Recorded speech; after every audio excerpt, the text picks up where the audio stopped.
Compañeras, compañeros, camaradas, todas, todos, bienvenidas una vez más acá a este espacio como pez en el agua en la 4TV, donde usted sabe que estamos conversando con diferentes compañeras y compañeros de diferentes tradiciones, experiencias de vida, distintas tradiciones que nos permiten entender la gran diversidad de nuestro mundo para tratar de intervenir y transformarlo en el bien de todas y de todos. Hoy nos acompaña un compañero muy especial, es el doctor Boris Friedman Mintz. Bienvenido, doctor. Les comento a grandes rasgos, el doctor es lingüista y es licenciado en lingüística, maestro y doctor en lingüística, es docente jubilado de la Escuela Nacional de Antropología e Historia y se interesa por temas que son de vital importancia y que acá vamos a intentar abordar, como historia y naturaleza de los sistemas de escritura, gramática de las lenguas de señas y en particular de la lengua de señas mexicana. Acá hemos entrevistado compañeras que se comunican con lengua de señas mexicana. Teoría lingüística general y análisis gramatical de lenguas habladas. Fonética aplicada a sistema de reconocimiento y síntesis del habla, con 7 patentes otorgadas en 7 países. Lexicografía, habiendo elaborado un vocabulario básico del derecho penal en lengua de señas mexicanas para la Suprema Corte de Justicia de la Nación, y se ha interesado también por la política del lenguaje y particularmente en el ámbito de la educación bilingüe de lenguas oprimidas, ¿no? Esto ha sido desde 1984 y de 1997 al 2005 participó como intelectual orgánico de la comunidad de sordos mexicana, lográndose el reconocimiento de la lengua de señas mexicana como lengua nacional, habiendo participado en varios momentos en la lucha de la comunidad de sordos mexicana por su derecho a la educación bilingüe. Y pues también se ha preocupado por la salud mental y es una gran diversidad de temas que abordaremos con el doctor, no sin antes pues agradecerle muchísimo por regalarnos su tiempo valiosísimo, tiempo de vida, tiempo irrecuperable, que vamos a tratar de aprovechar lo más que se pueda. Bienvenido, doctor. Gracias. Compartir es vivir, así que se agradece. Pues vamos compartiendo, pero platíquenos primero para que lo vayamos conociendo, para que nuestro público vaya introduciéndose. ¿Cuál sería su síntesis histórica? ¿Cómo nos compartiría usted desde primera persona la historia de Boris, el joven Boris, el niño Boris? ¿Cómo llegó a la lingüística? ¿Cómo se interesó por estos universos tan complejos? Como mi nombre lo sugiere, soy hijo de padres judíos. Recibí una formación en escuelas sionistas de la comunidad judía aquí en la Ciudad de México. Pero ya a los 15 años me empecé a incomodar en ese ambiente. Me acabé saliendo de la escuela y de la casa. Me fui al Tecnológico de Monterrey a los 15 años. Luego, como lo hacían, no sé si todavía lo hacen, las organizaciones sionistas de la comunidad judía acá, mandan a los jóvenes un año a Israel. Después de estar en Monterrey año y medio, fui a Israel. Pasé ahí por la guerra del 73, estando ahí.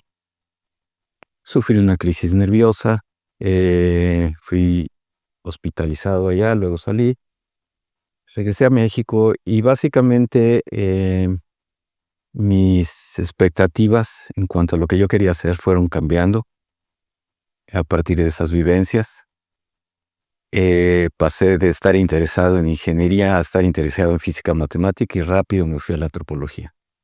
Eso es una trayectoria.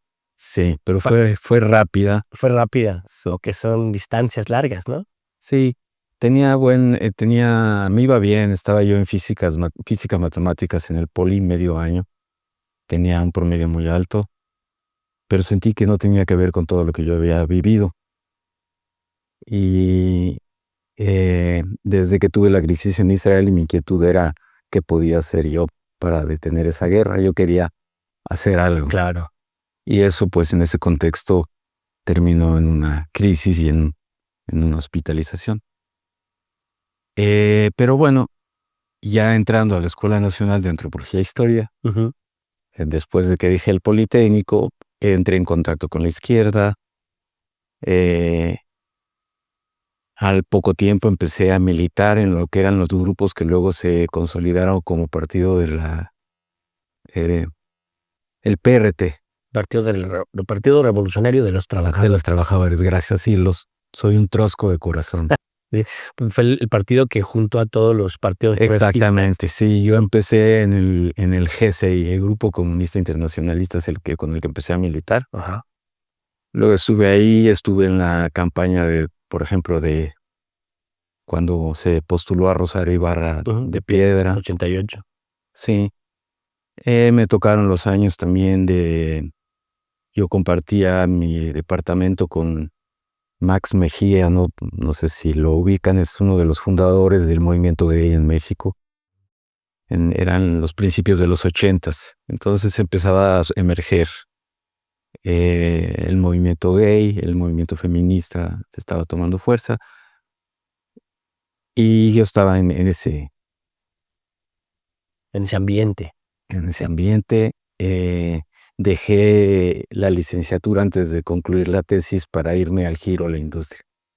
Pero el PRT me mandó a vender boletos de Aeroméxico para que participara en el sindicato de Aeroméxico.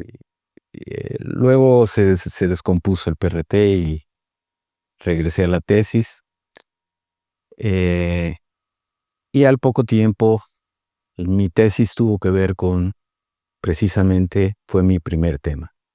La noción de palabra y cómo esa noción de palabra se proyecta en la construcción y la historia de los sistemas de escritura.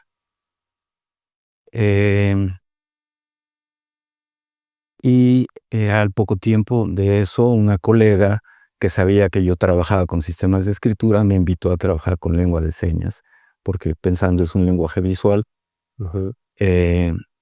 Y educación especial en aquella época tenía una visión dominante que todavía sigue siendo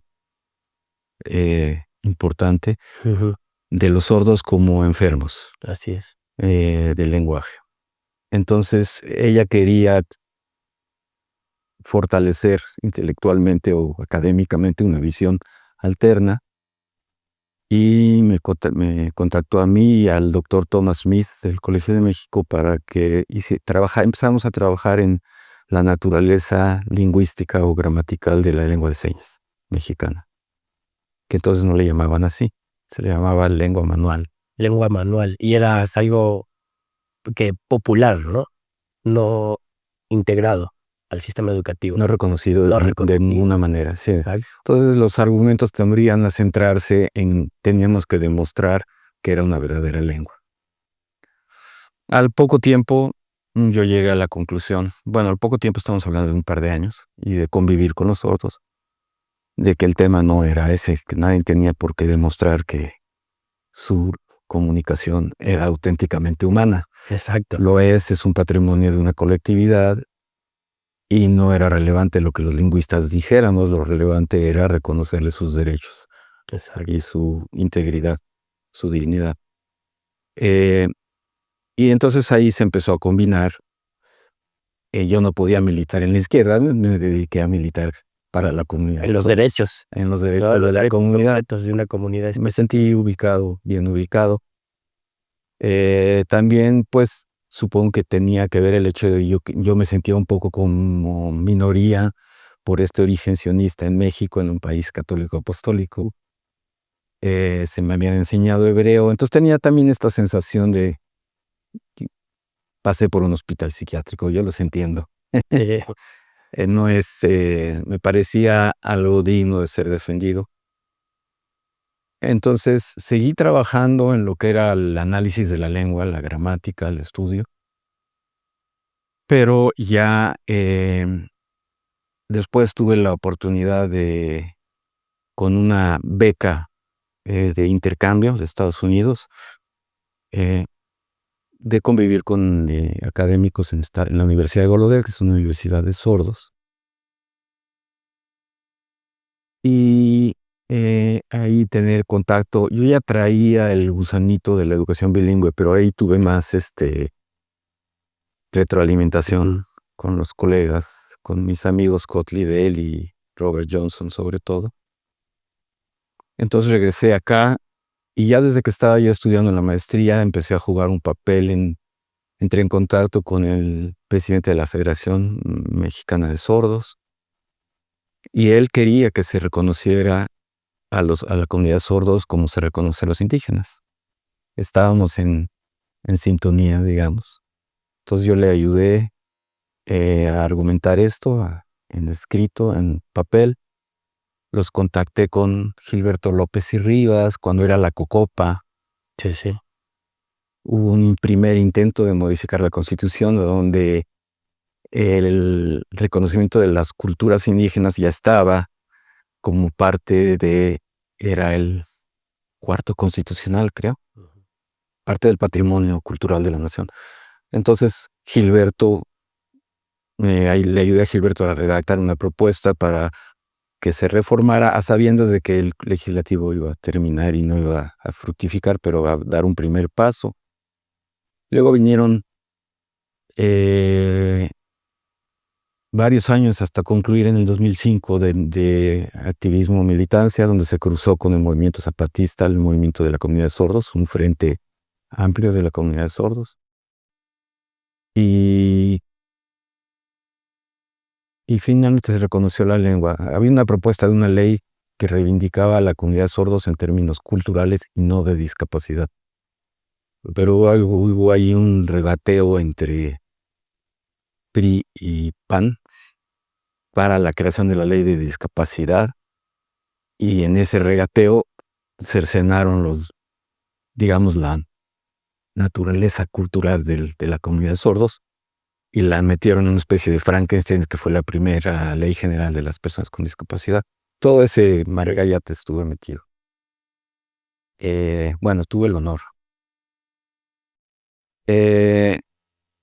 Luego vino una especie de contrarreforma con el PAN, porque el reconocimiento de la lengua de señas también venía con un artículo en esa ley que promulgaba la educación bilingüe para los sordos, en lengua de señas mexicana y español.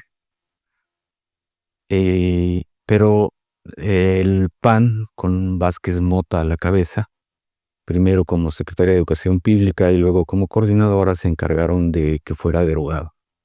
Entonces el artículo que le otorgaba el derecho a la educación bilingüe en la Ley General de Discapacidad, además de reconocer la lengua de señas mexicana, es el artículo de educación, fue derogado. Le quitaron eso. Todavía sigue así. Sí. Sigue así. Ese se derogó. Entonces ahora de nuevo los sordos están buscando que se les dé Ajá. En algunos lugares a nivel estatal, creo que medio lo han conseguido. En la Ciudad de México estuvieron a punto de conseguirlo, pero se les regateó. Se les regateó porque de alguna manera la gente, los legisladores incluidos, no pueden entender que la identidad de la comunidad de sordos como tal no es una discapacidad, simplemente es una manifestación. Es un patrimonio, una identidad colectiva, y la discapacidad es un asunto aparte. Entonces, cuando llegan a la materia de la educación, por fuerza los quieren meter en el discurso de la inclusión. Y la inclusión, como se entendía antes, solo para las personas con discapacidad. Pues tal vez ahí vale la pena comentar que el uso que se hace hoy de inclusión tiene una historia no tan bonita. Yo veo que los políticos hablan de inclusión. Se usa mucho, ¿no? Sí, se usa mucho y no se ve su origen. Sí, o no se problematiza inclusión a qué también, ¿no?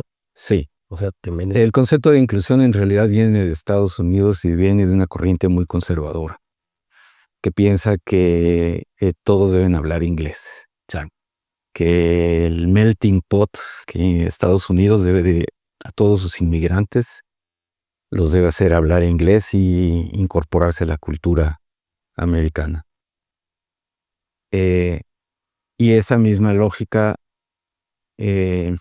en un momento dado la utilizan las personas con discapacidad motriz o ceguera en Estados Unidos para decir, bueno, pues igual como ellos quieren ser incluidos, nosotros queremos ser incluidos. Y yo quiero tener, una persona con discapacidad motriz quiere tener los mismos derechos de acceso a trabajo o a vivienda, con una vivienda accesible, etcétera.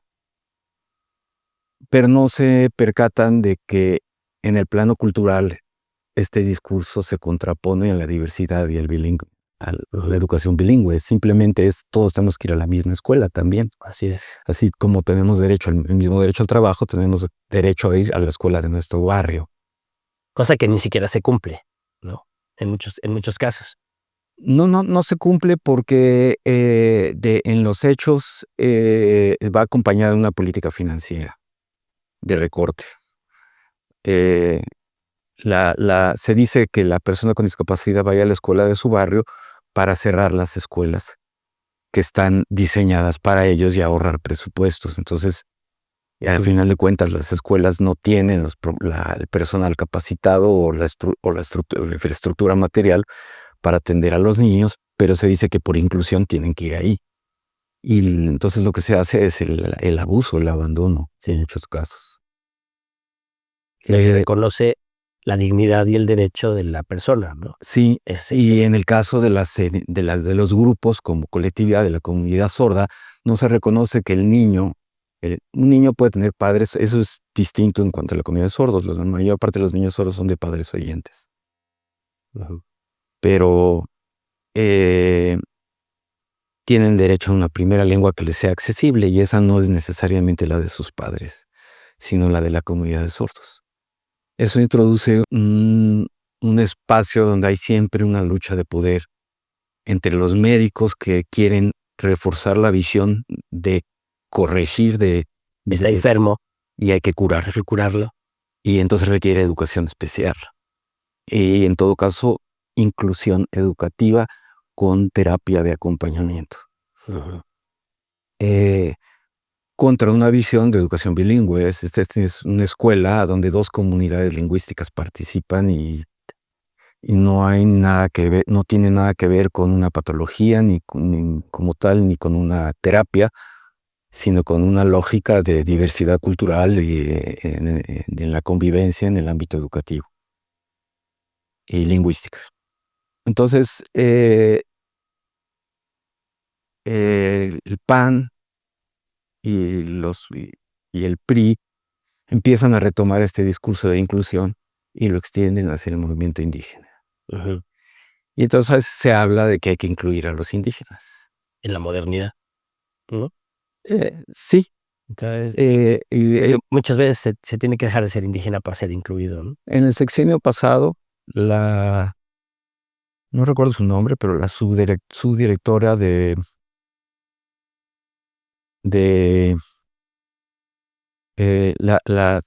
que era la secretaria de Educación de Gobierno de la Ciudad de México, en una reunión que tuvimos discutiendo los planes de la Dirección General de Educación Intercultural y Bilingüe Indígena, se presentó a decir que pues ella se enteró de que estábamos discutiendo ahí la educación bilingüe también para los sordos, en el mismo contexto.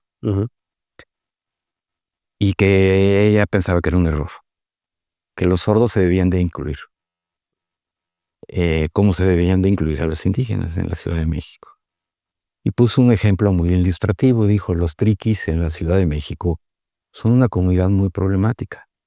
No les podemos permitir ocupar con espacios públicos comunes, los tenemos que dispersar. No lo dijo así, los tenemos que incluir en escuelas distintas para que no nos hagan barullo. Palabras más, palabras menos. Y lo mismo tiene que ser para los sordos. Para que los sordos se integren, los tenemos que incluir en escuelas de su barrio y no darles existencia comunitaria en el plano escolar.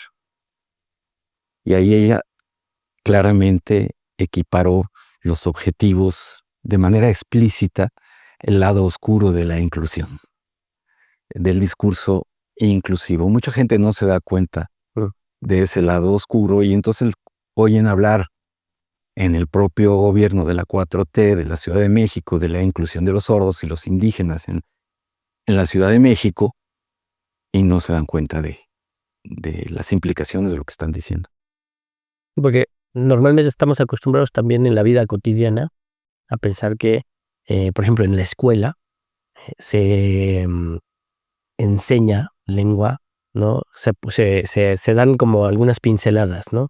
Te enseña de lengua de señas mexicanas, en la lógica de que varios de los alumnos de la escuela son sordos.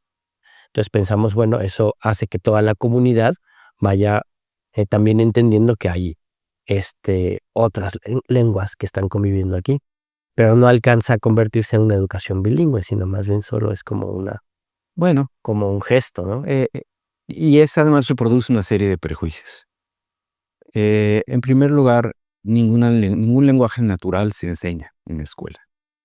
Es lo que uno mama en su infancia, en el hogar o como niño conviviendo con un adulto sordo, sino la comunidad de sordos tiene una figura como de apadrinamiento.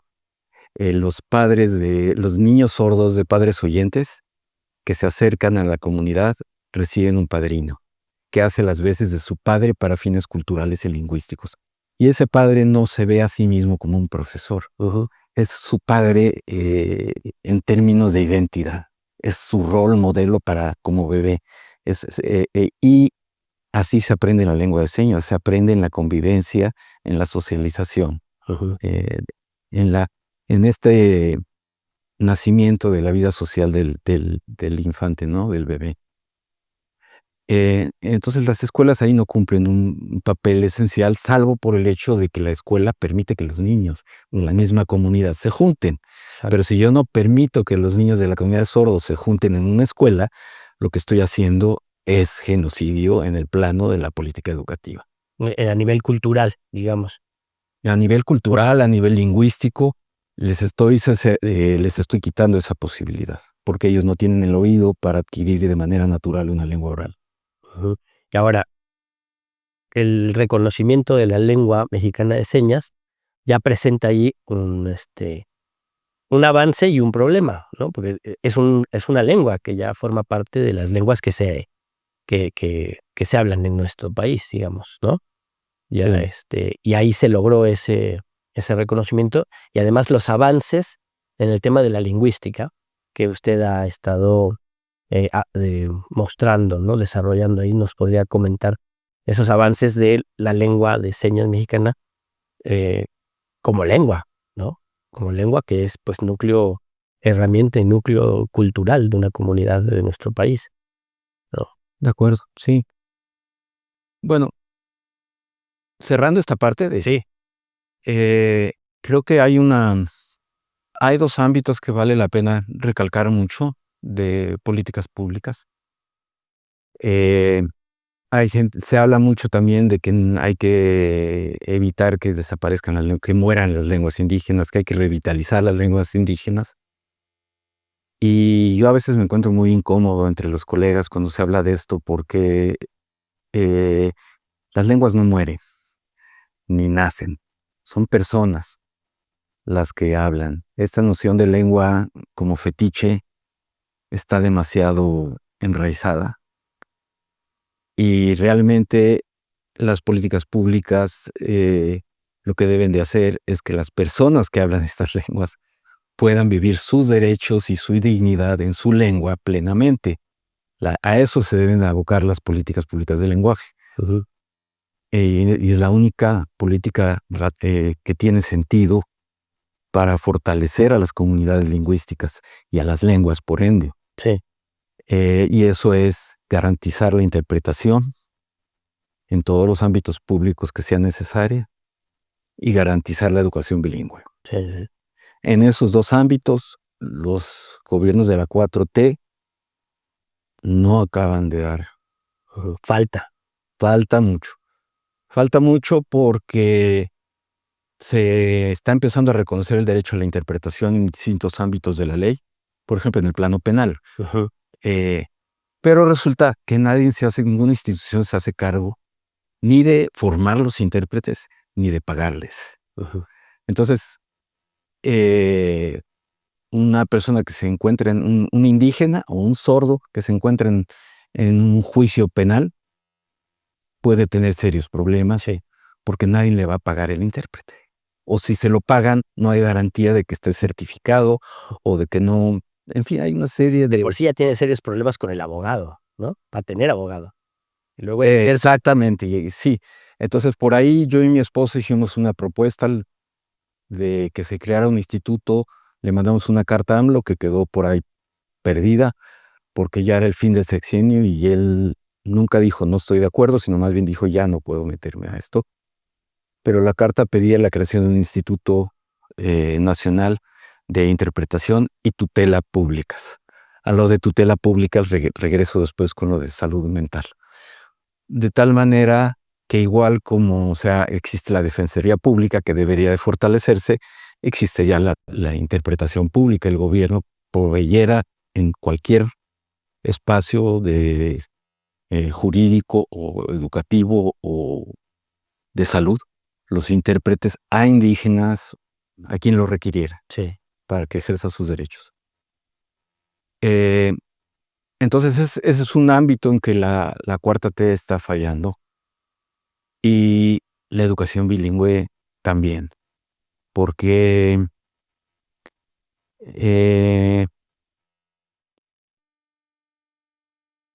sigue es prevaleciendo la idea de que el niño debe de incluirse, aunque sea una escuela indígena en la sierra.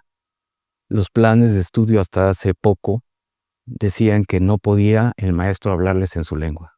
Tenía que hablarles en español y solamente una materia era en su lengua. La lengua madre, ¿no? Y muchos maestros no hablan la lengua de los niños en la comunidad.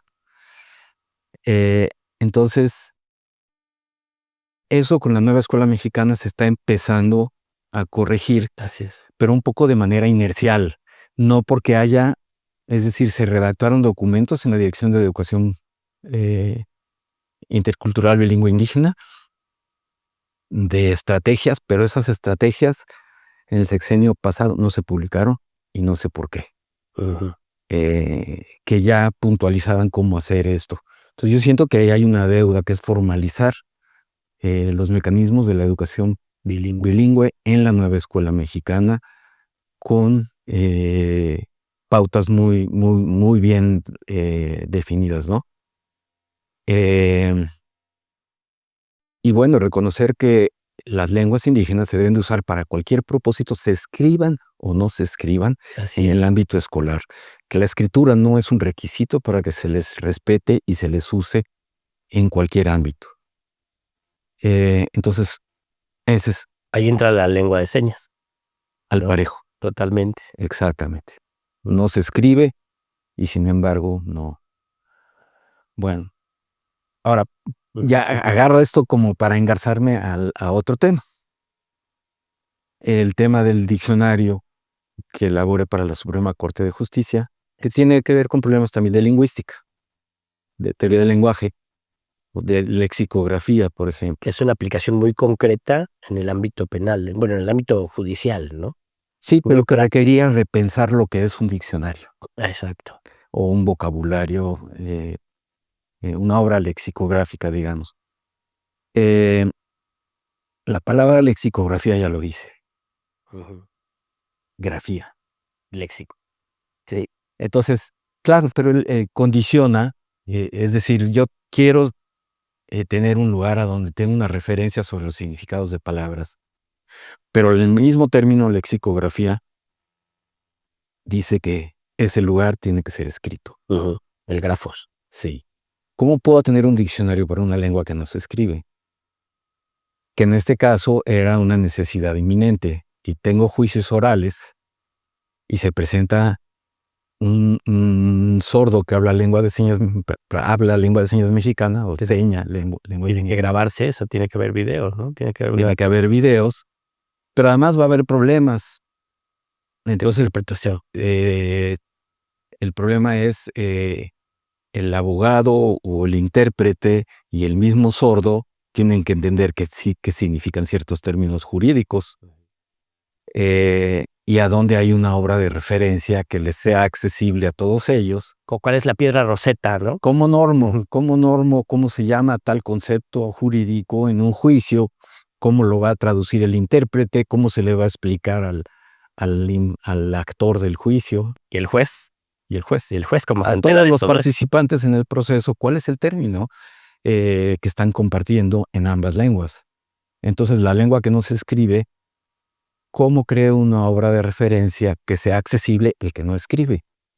Y entonces en la Suprema Corte lo que hice junto con un equipo de intérpretes y de sordos es proponer un diccionario sin grafía. Bueno, tenía grafía para la búsqueda.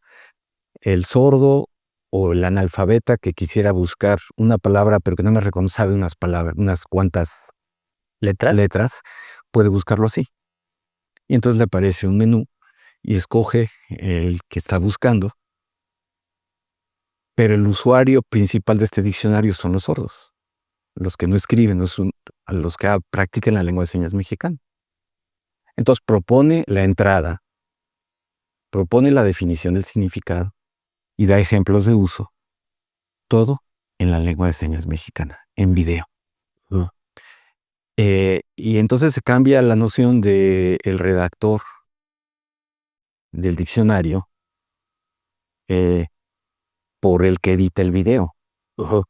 El intérprete hace una primera versión con textos jurídicos en español o de diccionario en español, y luego entra el sordo, que es el editor o el redactor final ante pantalla, y luego incluso se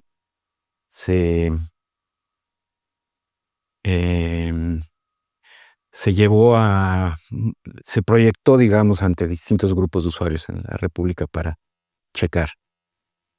Se valida. Y como todo diccionario, pues puede ser, o vocabulario puede ser sujeto a cambios conforme se vuelve a editar.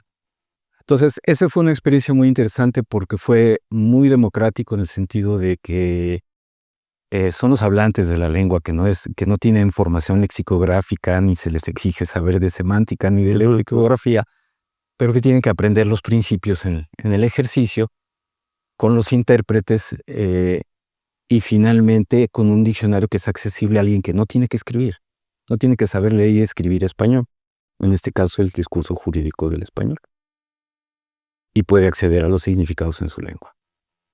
Esto permitió pensar una lexicografía que se puede extender, y esa era la idea, a lenguas indígenas que no se escriben, o analfabetas del español que dicen, pero ¿esto que me está diciendo usted qué es? Pues aquí lo puedes ver. Entonces sale un video y también es como refrescante en el plano de qué es la literatura lexicográfica. Hay esta visión de que complementa este fetiche de las lenguas son Lo que se habla y se escribe. ¿No? las lenguas. La lengua es por excelencia la norma que el diccionario establece, ¿no? Sí. Entonces, esto se fortalece con la idea de que el texto escrito es un poco como la Biblia, porque si yo voy a leer el diccionario, no me interesa saber quién es el autor, es el diccionario, es como un texto impersonal. Y canónico, además. Lo canónico se ve como, tiene esta aura autoritaria. Sí, ¿no? Sí, autoritaria. Autoritaria, sí, porque teológica. En cierto sentido es como un dios. Exacto. El texto del diccionario se convierte se reifica y se le otorga un poder y una vida que no tiene. En sí misma lo tiene. Que no la tiene. En realidad hay un autor detrás o varios autores detrás de un texto, y siempre es personal. Pero al hacer un diccionario a donde los autores están en pantalla, se convierte en algo menos impersonal. Claro. Y más específico. Exacto. Sí.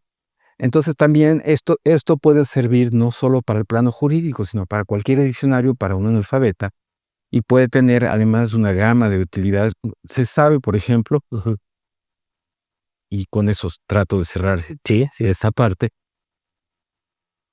que un factor esencial para que los niños entren a la lectura es que tengan adultos que les lean. Eso. ¿Por qué? Porque finalmente ese adulto es el que le va ayudando a extraer el sentido del texto. El niño pregunta, el adulto le responde, y entonces el niño se va soltando, pero es este acompañamiento en esta socialización cara a cara, el que le permite ir, acercarse al autor que no está presente, pero que está en el texto escrito. Bueno, este tipo de diccionario como el que estoy refiriendo que hicimos, imagínense ustedes que los redactores del diccionario aparecen en pantalla hablando. Entonces el niño, y pueden ser hasta adolescentes o niños, con los que va a revivir empatía el niño. Entonces el niño tiene este acompañamiento. Puede ser que nadie en su familia lea, puede ser que el maestro no tenga tiempo para acompañarlo a leer, pero el niño puede en la pantalla estar interactuando con alguien que aparece en pantalla dándole los significados que él quiere buscar y está a su disposición. Entonces eso daría una especie de mecanismo de socialización o de interactiva que podría ser abrir muchas puertas al acceso a la lectoescritura para niños, adolescentes, adultos analfabetas. Y que además es una herramienta básica para la educación bilingüe, ¿no? Para empezar a entender el idioma. Porque además el texto escrito puede ser uno y el oral puede ser, el que está en pantalla puede ser otro, o puede haber varias lenguas en ambos planos. Sí. Pues es un reto. Es un reto. Pero tenemos avances, ¿no? O sea, digo, por lo menos en la manifestación teórica y en el trabajo.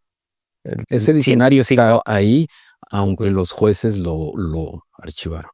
No, pues hay que desarchivarlo. Sí, ¿no? Eso es un tema para la 4T, para Morena. Para el pueblo, para el pueblo de México, pues es que hay que darle todos.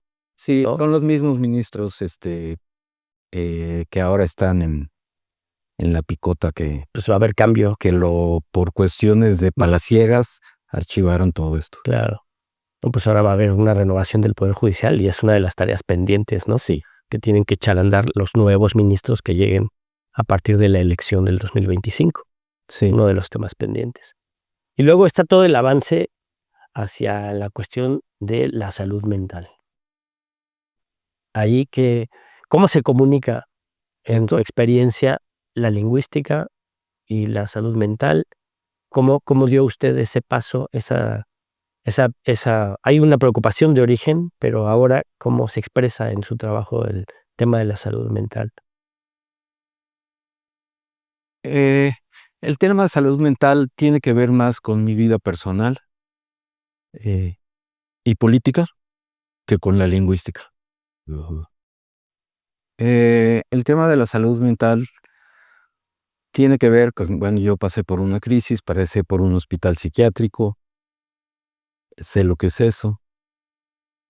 Me involucré con el movimiento de los sordos y eso me hizo convivir con las personas con discapacidad. Me pude dar cuenta de lo poco que se entiende en las cuestiones de discapacidad intelectual en general en el propio movimiento de sordos y de discapacidad. Y lo que veo en las políticas públicas es un paralelo. Voy a poner un ejemplo concreto para que se entienda, que es el Código Civil. En el Código Civil existe todavía la figura de las personas con discapacidad y de la interdicción o la tutela. Cuando se dice, bueno, ¿cuándo pasa una persona a ser adulto? Y por tanto a tener todos los derechos y todas las obligaciones a los 18 años. Pero luego se tiene que reconocer que hay quienes no pueden ejercerlos. Y eso puede ser temporal o puede ser una condición de largo plazo. O puede ser algo que una persona, un adulto puede haber sido un adulto perfectamente normal y tener todas sus capacidades, pero llegar a sufrir algún tipo de, digamos, de psicosis o de discapacidad intelectual siendo adulto mayor. Entonces, ¿cuál es su condición como ciudadano? No puede realmente ejercer sus derechos. No tiene esa capacidad. La ley que hace, la ley lo que hacía antes, es decir, toda persona con discapacidad, sea ciego, sea sordo, sea discapacidad intelectual, sea adicto, es sujeto que potencialmente se le puede someter a un juicio de interdicción para que otra persona ejerza los derechos por él. Ese es el juicio de interdicción. Y la idea es que lo proteja, que se tutela. Bueno, la moda con esto de la inclusión y de que las personas con discapacidad ejerzan todos sus derechos a plenitud. Que se incorporen. Ajá. Así como van. Sí.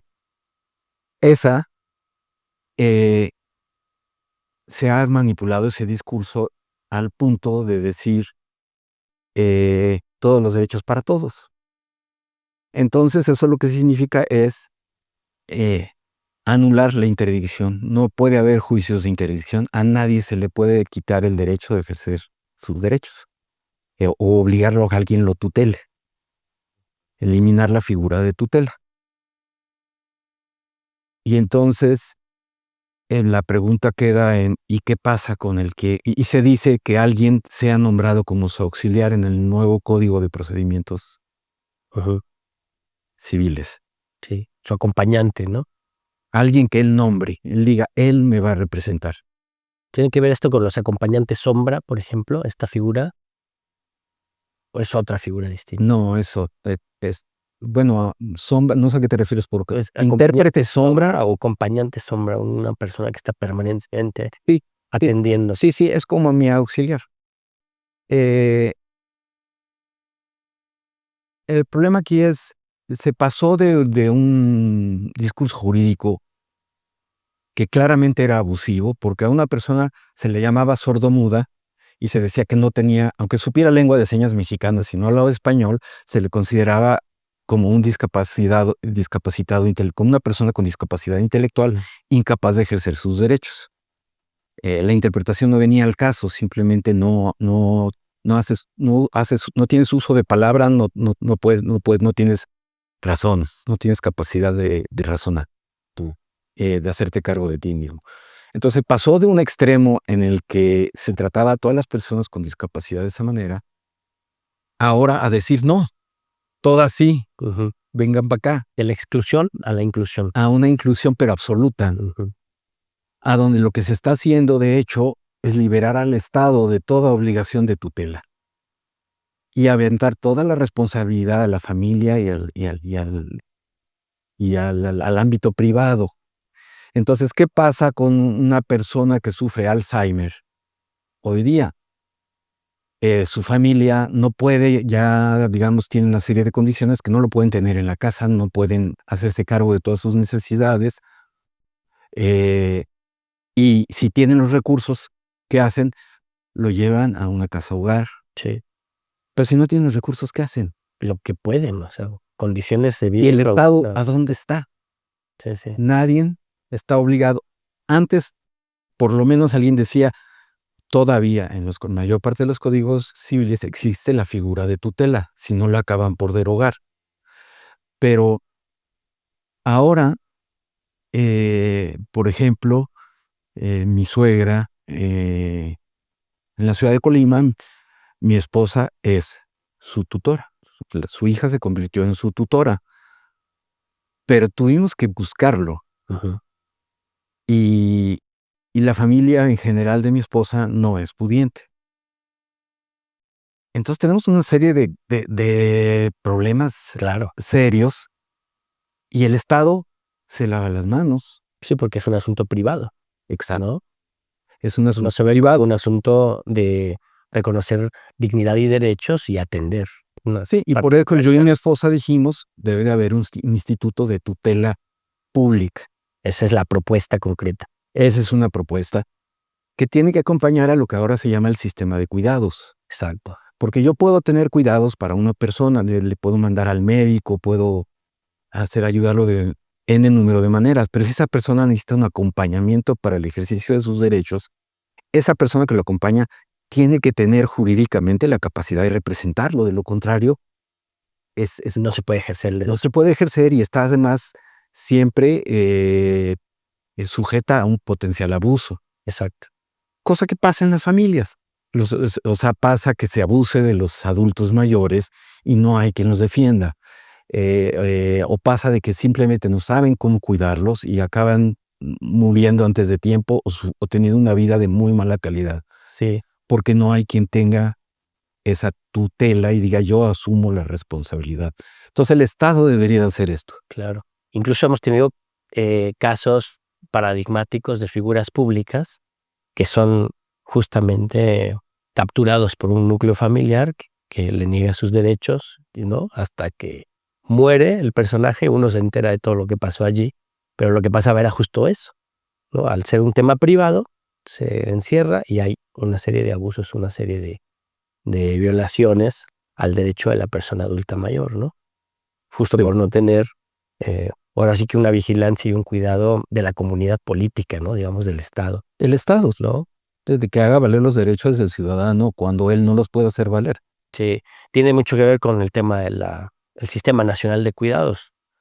Hay ejes que tenemos que ir desarrollando: educación bilingüe, sistema de cuidados. ¿Cómo se llama la instancia que ustedes proponen? Pues la instancia no es lo importante, es la figura de la Claro. figura.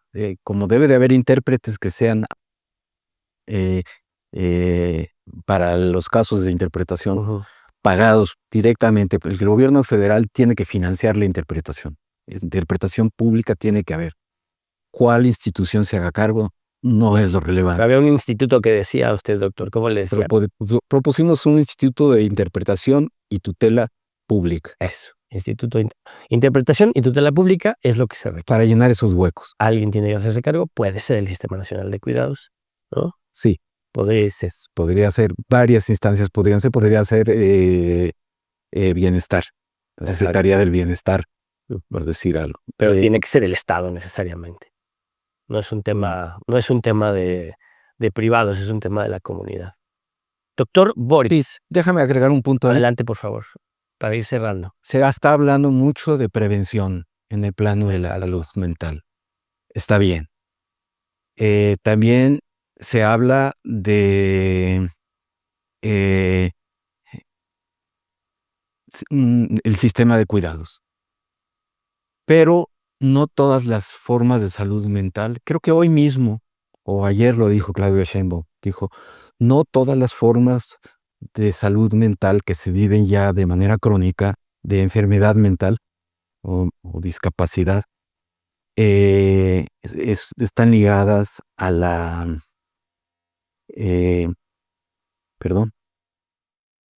a la adicción. Ujú. Puede haber enfermedad mental sin adicción y puede ser crónica y no toda se puede prevenir. Así es.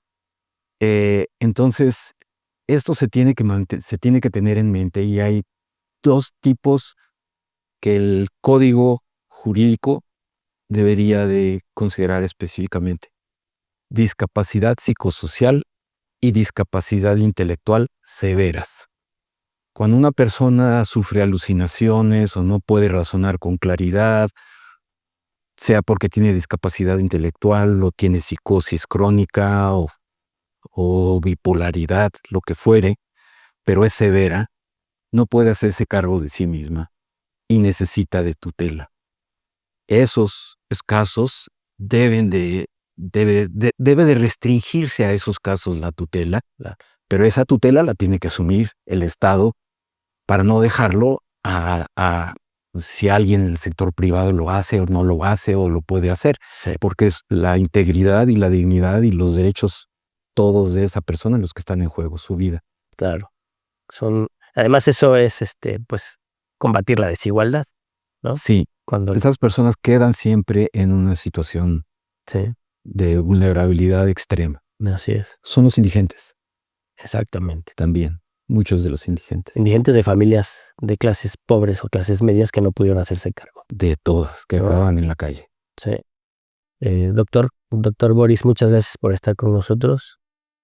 Hay otro tema que quiero tocar. A ver, rápidamente para irnos. Sí.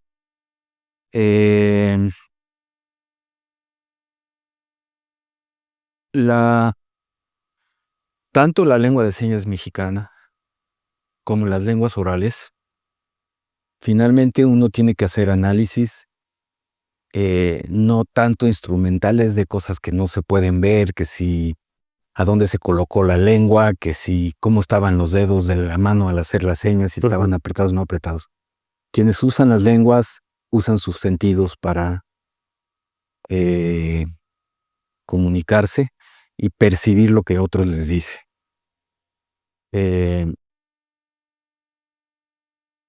Y esto es algo que la lingüística de lenguas orales tiene que aprender de la lingüística de lenguas de señas. La lingüística de lenguas de señas ha tenido que lidiar con escribir y transcribir las lenguas de señas, pero no puede hacerlo usando alfabetos, porque no hay alfabetos para las lenguas de señas. Así es. Entonces ha tenido que concentrarse en observar qué es lo que se ve. El que habla, el que seña, cuál es la imagen que emite que alguien que lo ve comprende. Y lo mismo tiene que ocurrir con las lenguas orales. La lingüística le ha fallado, la teoría lingüística le ha fallado a las lenguas orales en el sentido de que yo puedo recibir en el oído una señal que el que me habla no emite moviendo su boca. Tengo un análisis muy detallado, la lingüística tiene un análisis muy profundo de cómo movemos la boca y cómo articulamos, pero ha tenido hasta la fecha un entendimiento muy pobre de cómo oímos. ¿Cuáles son las propiedades de ese sonido emitido que percibimos? En cierto sentido, al yo haber tenido que trabajar con la lengua de señas, Sí. digamos que me obcequé en encontrar cuál era la propiedad acústica que emiten los hablantes, cuáles son las propiedades acústicas de los sonidos emitidos que son relevantes para la percepción lingüística, para el escuchar. Y creo que lo encontré. Y por eso tengo un programa que puede transcribir lo que se diga en cualquier lengua sin entrenamiento previo. Todos los modelos de reconocimiento que se conocen hoy en la informática no pueden hacer eso. Y tienen que ser entrenados por lengua y no tienen un sustento como sustento un entendimiento de cuáles son las propiedades del sonido que son percibidas. Entonces tengo esa patente y tengo además la intención de que esta patente sea usada para transcribir juicios orales, para comprimir más eficientemente la señal telefónica, para tener sistemas de síntesis y reconocimiento de la lengua que sean mucho más eficientes y menos probabilísticos que los que hoy se usan. Mucho más racionales en el sentido que se inspiren en modelar el proceso de comunicación humana. Y tengo la fortuna de que el director de Lina, el antropólogo Diego Prieto, pronto me permitirá entrar en diálogo con la Secretaría de Ciencia, Rosaura, no recuerdo su nombre completo, perdón, y con tal vez la Agencia de Transformación Digital, para que se cree todo este desarrollo tecnológico que esto tiene, el potencial que esto tiene, claro, para que los límites entre el lenguaje oral y el lenguaje escrito se borren. Y eso con todas las implicaciones tecnológicas y de comunicación que eso tiene. Y esperemos que haya éxito, y si no, pues le comunico a los compañeros que si bien hice una patente con el deseo de que se me ayude económicamente, y estoy gastando para eso, este tipo de tecnología tiene un doble filo. Sí. Porque tanto sirve para bien como para mal. Entonces así es la tecnología. Y si yo puedo, sí, Si yo puedo transcribir un lenguaje oral, también puedo transcribir en tiempo real una conversación telefónica y espiarla. Sí. Puedo leer literalmente lo que se está diciendo en tiempo real. O dejarlo grabado en texto. O escuchar, sí, escuchar lo que se está escribiendo. Sí, puedo tener si yo puedo grabar si yo puedo procesar con un programa, con esta patente, lo que alguien dice, lo puedo dejar en un archivo escrito inmediatamente. No es un proceso complejo de transcripción. Y eso lo que significa es que alguien puede buscar palabras en en un universo de texto escrito que es el mismo que el texto oral, que el discurso oral. Entonces tiene también el potencial de pues, un espionaje, una vigilancia mayúscula. Entonces yo no quisiera que esto quede en manos de creo que mi tecnología va a acabar siendo usada, y yo quisiera que el Estado mexicano me ayudara Que sea una tecnología morena, sí, que el Estado la regule, que no sea de la iniciativa privada, ¿no? que la iniciativa privada no lo use con cualquier propósito, Que no sea de Elon Musk, pues, ¿no? por ejemplo. Sí, muy bien. Pues ahí está, es un compañero de altos vuelos, científico de altura, lingüista y militante de causas nobles y justas de nuestro país. Boris, muchas gracias por estar con nosotros, compañero. Y yo siempre les pido a los invitados que nos ayuden para cerrar con una breve reflexión hacia nuestro auditorio, hacia quienes nos escuchan y nos ven en sus casas y dispositivos. ¿Con qué nos despedimos, doctor?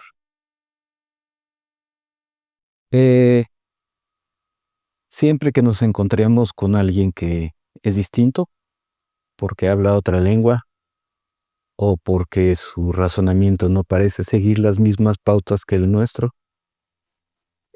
parémonos a